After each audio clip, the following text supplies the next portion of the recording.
Have you ever made a $100,000 mistake? My journey to making a $100,000 mistake began on a sunny Monday morning, the kind that feels full of new opportunities, especially in the bustling world of tech startups. As a recent graduate, I had landed a job at Company A, known for cutting-edge software that was revolutionizing how businesses operated. My role as junior communications manager meant I was the bridge between our tech geniuses and the big-money clients who needed their solutions. It was a dream come true, and 3 months in, I was more than ready to make my mark. Everything spiraled from a seemingly ordinary task, sending an email update to our most significant client, let's call it Company B, who had invested over $500,000 in our technology. This particular update was supposed to introduce them to a software overhaul that promised to enhance their data analytics capabilities. My boss, Marianne, had emphasized the importance of this email, trusting me to execute it flawlessly. With zeal, I drafted the email, incorporating jargon that I thought sounded impressive, detailing the revolutionary aspects of the update. It was my chance to shine, and I poured hours into perfecting the message.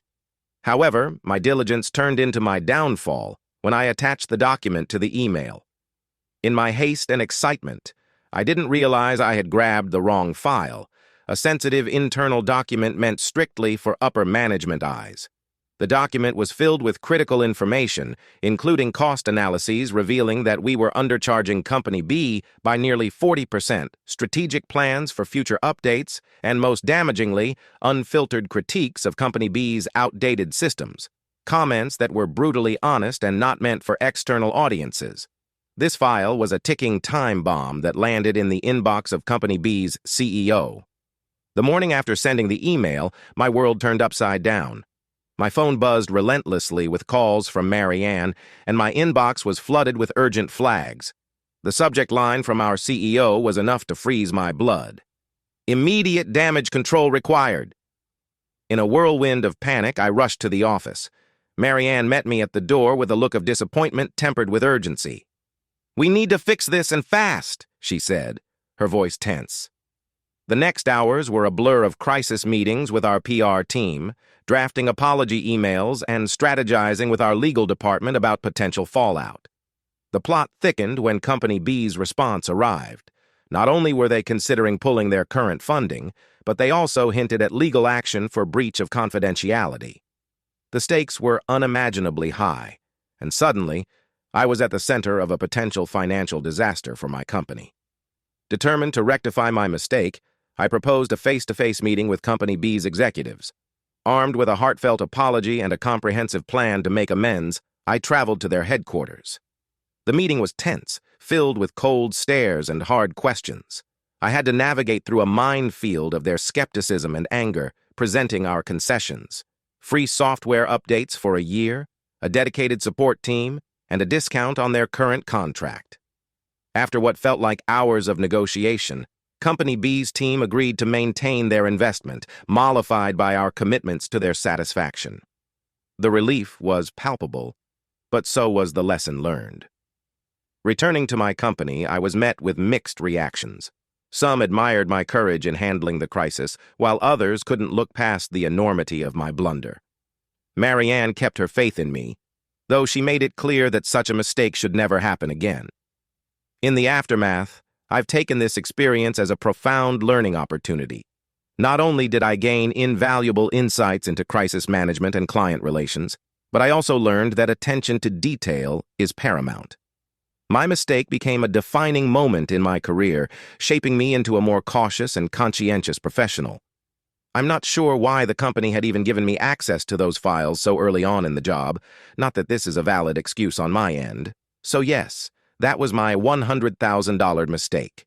It was a hard but valuable lesson in the nuances of professional communication, and I'm glad I have a much more relaxing role now that I'm much more experienced. And, let's be honest, after surviving what felt like a corporate version of a survival TV series, complete with torch-snuffing glares and alliance-forming meetings, I've earned the right to jokingly call myself the master of disaster, and a lifetime supply of check twice, send once reminders. Story 2. Absolutely, and it was a roller coaster from start to finish. It all started back in my late 20s. I had just landed a dream job at a major tech company, and things were looking up. The job came with a hefty raise, and for the first time in my life, I had more money than I knew what to do with. So, like any sensible person who suddenly finds themselves flush with cash, I made a decision that would haunt me. I decided to invest. Now I'm not talking about the stock market or a retirement fund. No, I went all in on something unique, a friend's new business venture. Let's call it Extreme Experiences. Extreme Experiences was a company that provided exotic car rentals and extreme sports packages in exotic locations. Think driving a Lamborghini in Las Vegas or skydiving in the Swiss Alps. My friend, who we'll call Mark, was persuasive, enthusiastic, and had an infectious vision. I was hooked, and foolishly, I didn't consult with a financial advisor. Instead, I handed over a cool $100,000, essentially all my savings, to Mark. For a few months, everything seemed fantastic.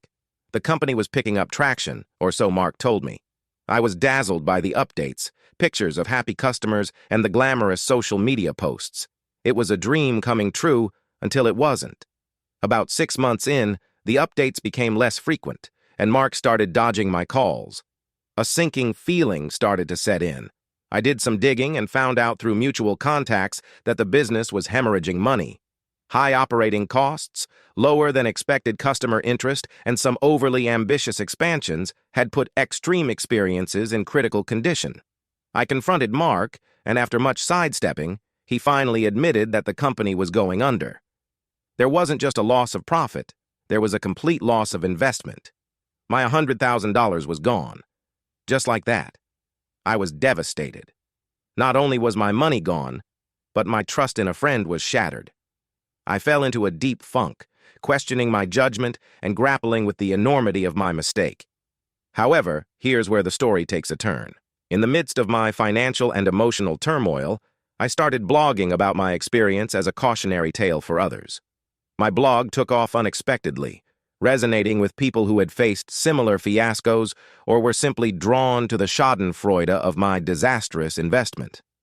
As my reader base grew, I found not only a supportive community, but also a new source of income. I monetized the blog, started offering personal finance advice mixed with my ongoing life lessons, and gradually rebuilt my finances. What's more, I learned invaluable lessons about investment, risk, and personal accountability.